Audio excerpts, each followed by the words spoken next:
Бүгүн гүлдөрүм үчүн дагы бир сонун напиток жасайын деп чечтим. Гүлдөрүңүздүн ушундай аябай сочный болуп өсүшүн кааласаңыз, жалбырактары жашыл, гүлдөрү бажырайып гүлдөсүн десеңиз, бизге ушундай банандын кабыгы жардамга келмекчи. Банандын кабыгы калийге өтө бай болгондуктан биздин гүлдөрүбүзгө өтө пайдалуу. Муну кандай кылып жасайбыз? Кадимки эле банандын кабыгын алабыз. Азыр банан, мандарин, апельсинди көп жеген убакыт. Мен бул жерде 2 банандын кабыгын алып жатамын. Бананда калий, магний, железо, кальций өтө бай болгондуктан биздин гүлдөрүбүзгө сонун суусундук болуп бермекчи. Буларды кааласаңыз ушундай кескилеп салсак болот, же болбосо бүтүн бойдон эле банкага салабыз. Мен азыр банкам кичинекей болгондуктан туурап саламын. Банканы алабыз дагы и банкага кабыктарды салабыз.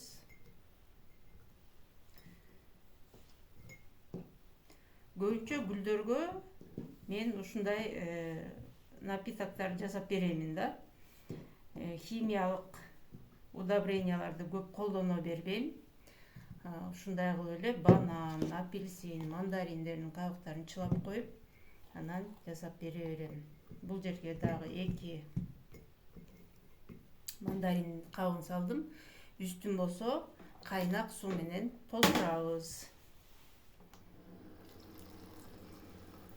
Азыр мен диспенсерден куятам, кайнаган суу менен толтурабыз. Эгерде үйдө гүлдөрүңүздөр көп болсо, анда көбүрөөк банандын кабыгын алып, 3 литрлик банкага настаивать этсеңиздер болот. Мынакей, мен азыр болсо мына ысык суу менен куйдум, ысык болуп кетти. Мындан кийин болсо үстүн жабабыз крышкамен. Бул жерге дагы суусу чыгып калган экен. Үстүн крышка менен мындай кылып жабабыз дагы 1 суткага караңгы жерге коюп коюңуздар. Эртең менен сиздердин уже напиток даяр болуп калат. Андан кийин, например, бул жерде 1 литрге жетпеген болду. Мен үстүнө дагы 3 литр суу менен аралаштырам же 4 литр суу менен аралаштырып туруп, андан кийин анан гүлдөргө куюп коёмун. Чындыгында гүлдөрүңүздөрдүн жалбырактары жашыл, жалтырап, гүлдөрү дагы ушундай сочный болуп сонун ачат. Мен өзүм муну уже 8 жылдан бери колдонуп келем. Ар дайым кыш мезгилинде көбүнчө колдономун. Кыш мезгилинде анткени гүлдөрдүн иммунитети түшүп кетет. Мына ошол убакта иммунитетин көтөрүп кармаш үчүн ушуларды кылам.